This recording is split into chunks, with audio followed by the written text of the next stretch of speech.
Sabe aquelas obras que a gente acha que conhece de cor? Pois é, As Mil e Uma Noites parece ser uma delas. Mas por trás das histórias que todo mundo já ouviu falar, como as de Ali Baba e Sinbad, tem uma história muito mais complexa sobre a verdadeira identidade desse livro e o lugar dele no mundo. Para muita gente, é o grande clássico da literatura árabe, né? Aquela coleção de contos que praticamente definiu a nossa imagem de um Oriente mágico e distante. Mas e se essa percepção toda não passar de uma miragem? Ok, vamos fundo nisso. A grande questão que foi levantada pelo acadêmico David Damrosch nos obriga a pensar: essa obra é mesmo um tesouro do Oriente? Ou ela acabou se tornando, como ele sugere, uma cativa do olhar imperial do Ocidente? Olha, é uma ideia bem provocadora e que muda bastante o nosso jeito de olhar para ela. Para a gente conseguir entender essa questão, a gente precisa investigar como essas histórias chegaram até nós. O caminho, pode apostar, não foi nada direto. E a tradução tem um papel central nisso tudo e bem controverso, por sinal. Essa afirmação da especialista Sandra Naddaff é reveladora. Ela basicamente diz que a versão que a gente celebra no mundo todo é, na verdade, um produto do Ocidente. Ou seja, sem a forma como ela foi recebida e transformada na Europa, talvez a obra nem tivesse o status todo que ela tem hoje. E o ponto-chave é este aqui.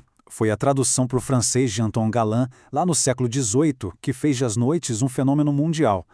Só que tem um detalhe.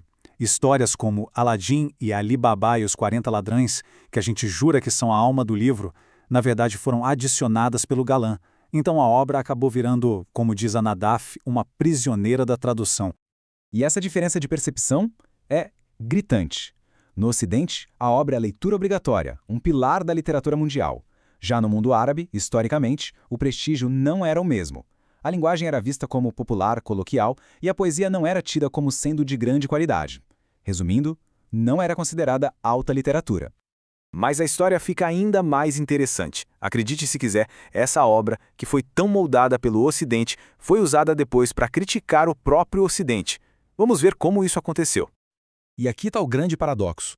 Mesmo sendo um produto do Ocidente, a obra virou uma espécie de ferramenta para crítica interna. Tradutores e escritores europeus começaram a usar as histórias para desafiar as normas e a moral das suas próprias sociedades.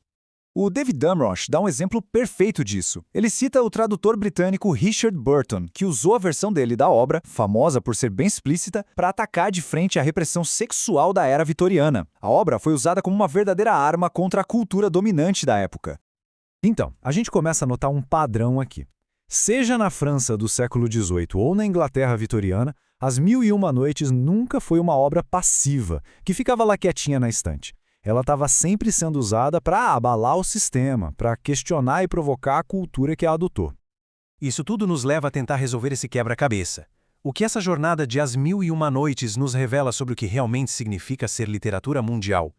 E isso ajuda a gente a pensar em literatura mundial de um jeito diferente. Não é só uma obra que pertence a uma cultura específica, mas sim uma que viaja, que é traduzida e que se transforma. É um texto que ganha novas vidas e novos significados em cada cultura por onde passa, mesmo que esses significados se afastem bastante do original. E aqui a Sandra Naddaff resume tudo perfeitamente.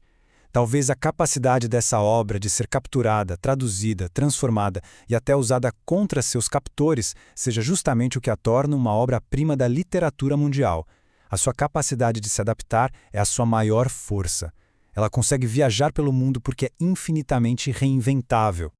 Entender essa jornada toda é crucial, porque mostra como certas visões, criadas séculos atrás, ainda podem influenciar o jeito que o mundo enxerga algumas culturas até hoje. E isso nos deixa com uma pergunta no ar. Se a gente parar para pensar em outros clássicos que adoramos, quantos deles também escondem histórias de tradução, apropriação e transformação? Muitas vezes, a história por trás da história é a mais fascinante de todas.